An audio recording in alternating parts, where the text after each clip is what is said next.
Yeah, one thing I'd say that's a common misconception is, people think, oh, if I don't play Division I, then I'll go D2, as if it's some kind of easy thing to do, or D3 even, or situation with Coach Coleman.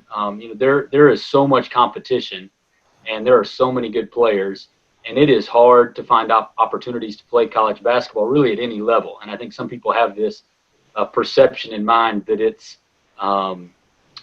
far inferior and therefore easy, almost like a junior varsity, to play at some different levels. And they don't quite appreciate how competitive it is, how many good players there are for so few number of spots, and realize that Division II basketball is really, really good. It's really, really competitive. And even if you didn't get the opportunity at Kentucky, that doesn't mean that DBU is just going to be an automatic opportunity. That it's still very competitive, and there's still a ton of really good players. So I think that's a big misperception. Just not fully appreciating the level of play and just the depth of how much talent is out there and how many good players there are that are competing for those small number of spots. Yeah, to kind of piggyback off of what Coach Flickner said, it's kind of true of all levels. If you're trying to be a championship caliber team at in your conference or whatever division you're at, if you're in the the Southland Conference, you're probably trying to go and sign guys that are quote unquote mid and high major guys. So the top teams in that league are doing that. Well, it's the same thing, in the Lone Star Conference or any other top 22 Division II programs. Most of the guys that we recruit had some level of Division I recruitment. A couple of them had offers and chose to come to us because they wanted a chance to compete for championships, and maybe our school, just what our school was about, was a better fit. But that's so we try and find that caliber of player. And and get them to believe in what we're about. And if you keep getting those guys, we'll continue winning lots of ball games. You said something for a lot of people that don't know me. I started at non-scholarship D3 junior college basketball at Northlake College in Irving. So that was my first job. Then I went to Texas Wesleyan, and I was at Texas College in Tyler. So I didn't start at Division I. And I would tell people all the time, the biggest misconception is that it's like Coach Flickner says, the B team, or my child could play Division I when realistically he probably couldn't play in D2 or NAI or D3 when it came down to it. We had when I was at Texas Western, a guy that went to the Denver Nuggets, and the truth was the only reason he didn't play Division I is because he didn't qualify to play Division I. And I would believe that most championship D2 rosters are like Ryan said, either kids that just wanted something different, whether it be the experience at a school, the location of a school, or they had a bad experience and they said, you know what, these people recruited me before and I want to take a chance to go ahead and showcase my talent back with them. So it's a huge misconception that non-Division I basketball is inferior. I have been away from it for a while, but I'll tell you this, and it's no knock to any Division I team, but when you go to play some non-Division I's, you're real picky on who you pick to come to your gym. And that's, I don't care how good you are, because it can be some scary nights and some scary halftime talks if you pick the wrong one. So, absolutely. Kind of to piggyback on both, Coach, all three guys, man. I not only have I seen it from the coach's perspective, I saw it from the player's perspective, as you mentioned. Being a highly recruited player early on in high school to going to junior college because I didn't qualify. I mean, I played 2 years at Kilgore Junior College, and if you know anything about the TEC, that's some of the best basketball there is. Yes, sir.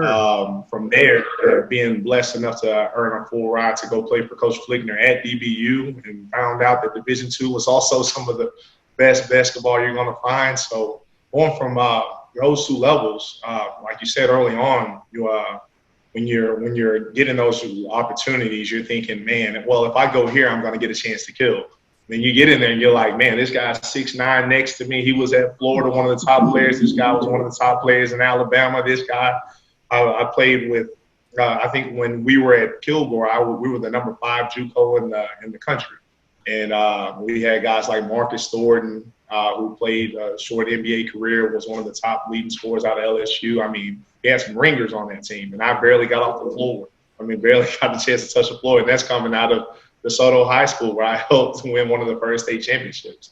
And the same thing at DBU. It was the same opportunity, and then to go from there to have a short pro career. So from there, like Coach Hester, I was blessed to coach with Coach Singleton over at Texas Wesleyan, man. So that was a blessing. And then to see those guys, man, where you're at Texas Wesleyan, you got 3 kids that were once D1 recruits as well. So now being at the NCCAA level, when I took this job, watched a lot of game film on the team because COVID had already hit, so we weren't able to get in the gym. Had an opportunity when everything first opened up to running some workouts with our guys, and we got guys coming in flying all over the place.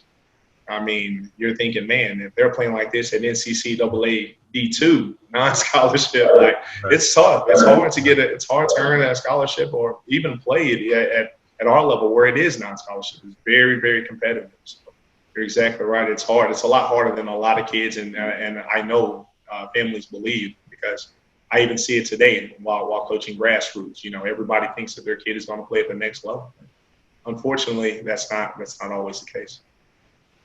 The thing is, though, also, Jabari, everybody just keeps getting better and better. I went to a couple games at DBU a couple years ago, and I leaned over to my wife. I said, I don't think I could play at DBU now if I was being recruited then. I don't. And one of the real tragedies of that too, Jabari, is when kids have that mindset, or parents, sometimes it comes from the parents that this is some type of a lesser thing. Then sometimes they miss out on what would be a better fit. People talk about fit all the time. They use that term, and instead of looking at a school for, is this a school that I want to be a part of? Is this the place that are these the people that I want to be around? They get caught up in things that are really born out of a misconception, and when they've got a false idea of the basketball side of things, it leads them to make less wise decisions when it comes to the stuff that really does matter, and the stuff that will impact their education in the next 60 years of their life. So that's why fighting those misconceptions is important to do. I think that goes for all levels too. There's kids that think that DBU is a death sentence. There's kids that think that La Tech is a death sentence. And they look at us like, coach, I just really think I need to go to Duke. And so we all battle with it and deal with it.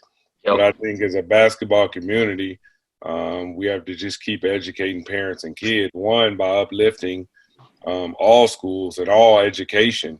I hate to say this, but especially the free ones.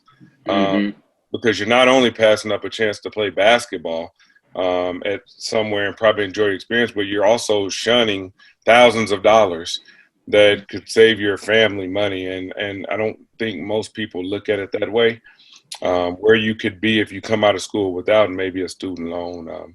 Right. I think the thing that I kind of dealt with in what Coach Flickner was talking about is, I was at a school once and I saw a kid walk on at another level when I was at Texas Wesleyan, as opposed to coming to us as a scholarship kid. Yep. And I didn't get it. And I didn't get it. I was like, I don't understand. But at the end of the day, what's so crazy is I ended up going to Prairie View and recruiting that kid from his walk-on spot at UTEP. but what I told him is you spent money that your family didn't have to spend, taking loans out and things of that nature. And I think when we start valuing the education piece a little more in these decisions, then those things will start changing and start uplifting all schools, because there's a lot of schools kids can play at. They choose to go to the ones they think their friends are going to say. Their whole decision's based on that one, I'm committed to so-and-so post that they put on their social media, and they want to see how people react. And that's 1 minute of their life instead of, like Coach Flickner said, 60 years when they look back on their life.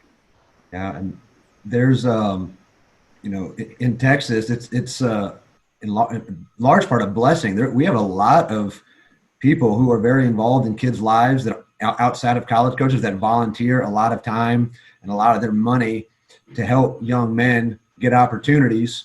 And I think we have to educate the kids and their parents, but just as much, most of them only go through the recruiting process once, and they don't know. And that I think we need to educate the people that are around them about the different levels as well.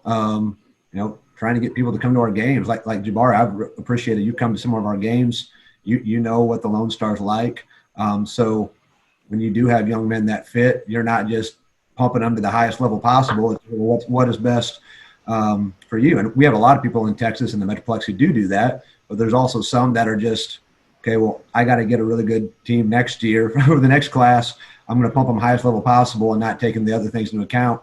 But when the kid gets on campus, the only person that has to live with their decision is the kid and their family. It's not all the people with opinions that gave them, but don't have to live with that responsibility. And so there's a lot of really good people, and then there's some that maybe don't take the time to educate themselves on all different levels.